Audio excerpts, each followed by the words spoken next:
السلام علیکم نحمده ونصلی علی رسولہ الکریم اما بعد فاعوذ باللہ من الشیطان الرجیم بسم اللہ الرحمن الرحیم وقضینا الی بنی اسرائیل فی الکتاب لتفسدن فی الارض مرتین ولتعلن علوا کبیرا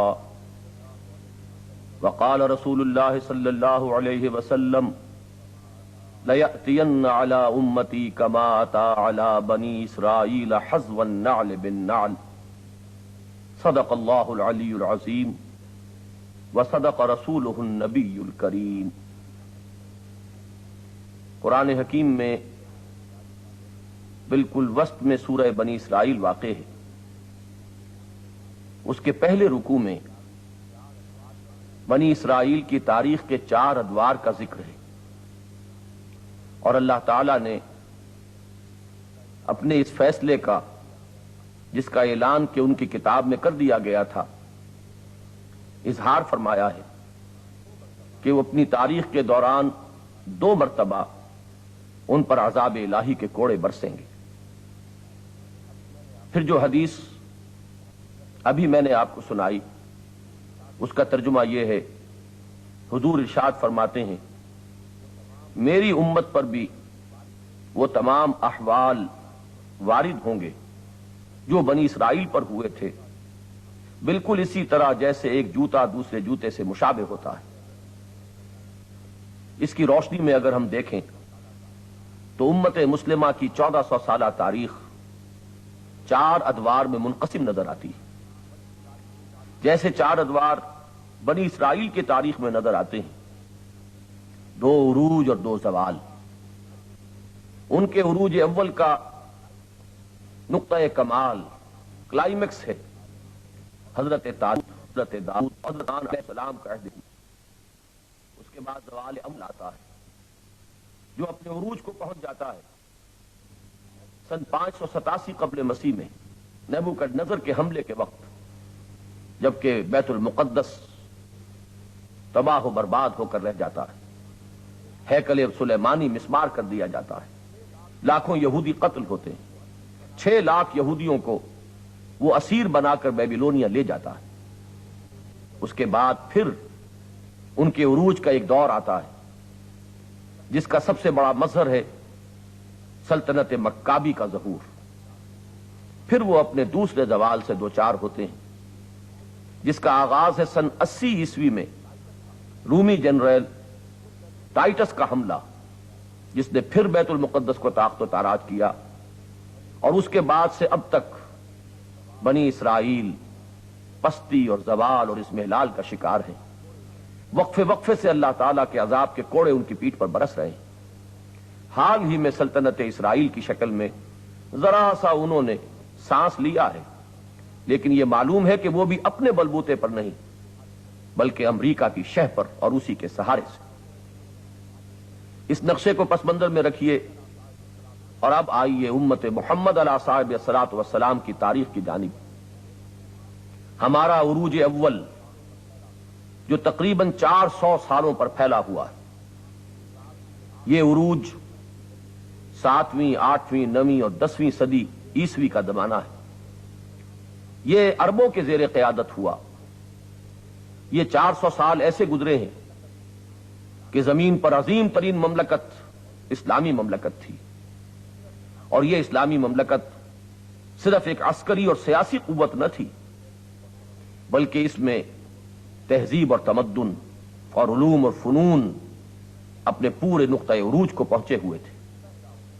یہ ہمارا پہلا عروج ہے۔ واقعہ یہ ہے کہ تاریخ انسانی میں اس کی کوئی مثال اس سے پہلے موجود نہیں، لیکن پھر ہمارا زوال آیا۔ اس زوال کا اصل سبب جان لینا چاہیے، وہ کہ جو قرآن مجید میں بطور وارننگ ارشاد فرما دیا گیا تھا، ان تتولوا یستبدل قوما غیرکم، اے محمد کے ماننے والوں صلی اللہ علیہ وسلم، اگر تم نے پیٹھ موڑ لی ان مقاصد کی تکمیل کی بجائے جو محمد رسول اللہ صلی اللہ علیہ وسلم کے امتی ہونے کی حیثیت سے تمہارے سپرد کیے گئے ہیں، اگر تم نے اپنے ذاتی منفعت اپنے ذاتی اقتدار ہی کو مطلوب و مقصود بنا لیا اور تم بھی دنیا کے عیش میں پڑ گئے، تو جان لو کہ ہماری سنت کا ظہور ہوگا، ہم تمہیں ہٹائیں گے، کسی اور کو لے آئیں گے۔ اور اگر ظاہری اعتبار سے اسباب زوال کا خلاصہ مطلوب ہو تو علامہ اقبال کے اس شعر میں موجود ہے، میں تجھ کو بتاتا ہوں تقدیر امم کیا ہے، شمشیر و ثنا اول طاؤس و رباب آخر۔ چنانچہ جب ہمارا حال اس شعر کے مصرع ثانی کا مصداق بن گیا تو ہم زوال سے دو چار ہوئے، عذاب الہی کے کوڑے ہماری پیٹھ پر برسے، جو پہلے صلیبیوں کی شکل میں تھے اور فتنہ تاتار کی صورت میں پھر وہ اپنے پورے نقطہ عروج کو پہنچ گئے۔ 1258 عیسوی میں سلطنت یا خلافت بنی عباس کا چراغ کل ہو گیا اور عالم اسلام پورا کا پورا ایسے ذوف اور اضمحلال کا شکار ہوا کہ کوئی بظاہر احوال یہ اندازہ نہ کیا جا سکتا تھا کہ اسے دوبارہ بھی اٹھنا نصیب ہوگا۔ لیکن پھر اسی سنت الہی کا ظہور ہوا اور ایک عجیب شان کے ساتھ بقول علامہ اقبال ہے عیاں فتنہ تاتار کے افسانے سے، پاسباں مل گئے کعبے کو صنم خانے سے۔ اللہ نے جن کو عذاب کا کوڑا بنا کر مسلمانوں کی پیٹھ پر برسایا تھا، انہی کو ایمان اور اسلام کی توفیق عطا فرما دی، انہی کے ہاتھ میں اپنے دین کا علم تھما دیا۔ چنانچہ یہ 3 ترک قبیلے ہی ہیں کہ جن کی زیر سیادت و قیادت پھر اسلام کو اپنے دوسرے عروج کا دور دیکھنا نصیب ہوا۔ ترکان تیموری نے ہندوستان میں ایک عظیم مملکت قائم کی۔ صفوی حکومت جو ایران میں قائم ہوئی، اصلاً وہ بھی ایک ترک حکومت تھی۔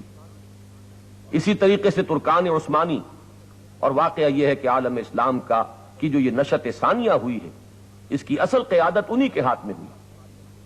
پورا عالم عرب اور پورا شمالی افریقہ انہی کے زیر نگیں آیا اور انہی کے ہاں پھر خلافت کا احیاء ہوا۔ چوتھے وہ بنی امیہ کی سلطنت جو اندلس میں تھی، یہ 4 عظیم مملکتوں کی صورت میں دنیا میں پھر مسلمانوں کا ڈنکا بجا۔ لیکن اس عروج کے بعد پھر زوال ثانی آیا۔ یہ در حقیقت یورپی استعمار کے ہاتھوں اس کا نقطہ آغاز 15ویں صدی عیسوی کے اختتام پر سلطنت ہسپانیہ کا زوال ہے۔ 1492 عیسوی میں سقوط غرناطہ کے بعد یوں سمجھیے کہ وہ سلطنت ہمیشہ ہمیش کے لیے مٹ گئی، جس کا مرثیہ کہا ہے علامہ اقبال نے، غلغلوں سے جس کے لذت گیر اب تک گوش ہے، کیا وہ تکبیر اب ہمیشہ کے لیے خاموش ہے۔ اس کے بعد 1498 میں واسکو ڈی گاما نے وہ راستہ تلاش کر لیا کہ جس سے مغربی استعمار کا سیلاب عالم اسلام کے دائیں بازو پر فار ایسٹ پر حملہ آور ہوا۔ ملایا اور انڈونیشیا کی مملکتیں اور اس کے بعد ہندوستان کی عظیم سلطنت مغربی استعمار کا نوالا بن گئی۔ ہمارے بڑی بڑی سلطنتیں اور مملکتیں کچے گھرونوں کے مانند مغربی استعمار کے سیلاب میں بہتی چلی گئیں۔ یہ عمل اپنے نقطہ عروج کو پہنچا اس 20ویں صدی عیسوی کے آغاز میں، جبکہ پہلی جنگ عظیم کے بعد دنیا کا یہ نقشہ سامنے آیا کہ سلطنت عثمانیہ ختم ہو گئی، ترکی کے نام سے ایک چھوٹا سا ملک باقی رہ گیا، پورا عالم عرب اس کے حصے بکھرے کر لیے گئے۔ اس کی خبر دی تھی نبی اکرم صلی اللہ علیہ وسلم نے کہ یوشک ان تداعی علیکم الامم، مسلمانوں اندیشہ ہے کہ تم پر ایک وقت ایسا آئے گا کہ اقوام عالم تم پر ایک دوسرے کو ایسے دعوت دیں گی جیسے دعوت طعام کا اہتمام کرنے والا دسترخوان چنے جانے کے بعد مہمانوں کو بلایا کرتا ہے کہ آئیے اور کھانا تناول فرمائیے، اسی طرح تم اقوام عالم کے لیے لقمہ تر ہو جاؤ گے۔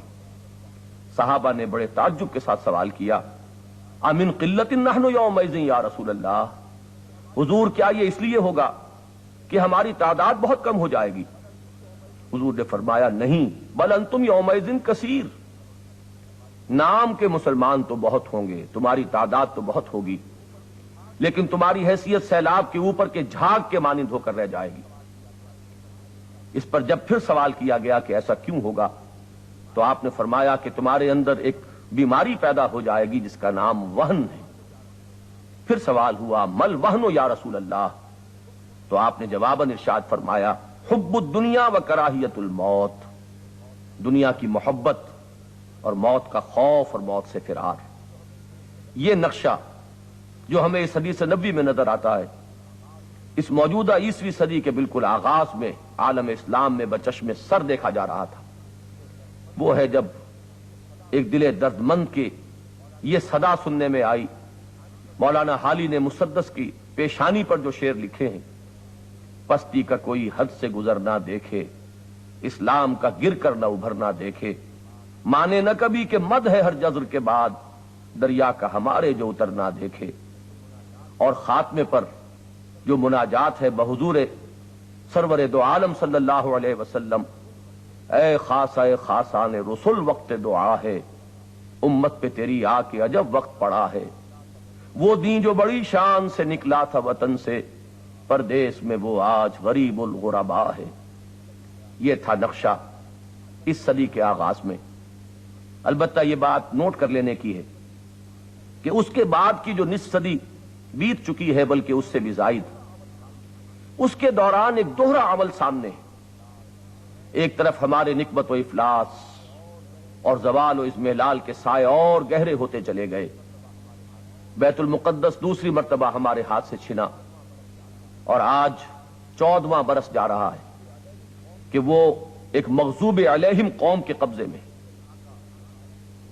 سقوط ڈھاکہ اور عرب اسرائیل جنگوں میں جو عربوں کو شکستیں ہوئی ہیں، یہ عذاب الہی کے کوڑے ہیں جو ہماری پیٹھ پر برس رہے ہیں۔ لیکن دوسری طرف ایک اپورڈ موومنٹ بھی شروع ہو چکی ہے، ایک احیائی عمل کا آغاز بھی ہو چکا ہے۔ اس کے پہلے فیز سے بحمد اللہ و بفضلہ ہی امت مسلمہ کسی حد تک گزر بھی چکی ہے، چنانچہ پورے عالم اسلام سے مغربی استعمار کا سیلاب اس کا رخ موڑا جا چکا ہے۔ سیاسی اعتبار سے پورا عالم اسلام تقریباً آزادی حاصل کر چکا ہے، اگرچہ ذہنی غلامی ابھی باقی ہے، تہذیبی، علمی اور فنی غلامی ابھی برقرار ہے۔ وہیں ہمیں یہ بھی بہت بڑی نعمت ہے کہ سیاسی طور پر عالم اسلام کی عظیم اکثریت آزادی سے ہمکنار ہو چکی ہے، تاہم اصل کام ابھی باقی ہے۔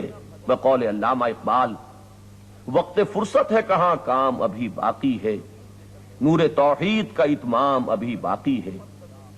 وہ کام جو محمد الرسول اللہ صلی اللہ علیہ وسلم امت کے حوالے فرما کر گئے تھے، وہ امانت جو آپ کی ہمارے پاس ہے، وہ فرض منصبی جو بحیثیت امت ہمارے کاندھوں پر ہے، وہ فرض جب محمد الرسول اللہ صلی اللہ علیہ وسلم کے کاندھے پر آیا تھا تو وہی یہ آسمانی نے پیشگی طور پر فرما دیا تھا، انا سنلقی علیک قولا ثقیلا، اے محمد صلی اللہ علیہ وسلم، ہم آپ پر ایک بڑی بھاری بات ڈالنے والے ہیں۔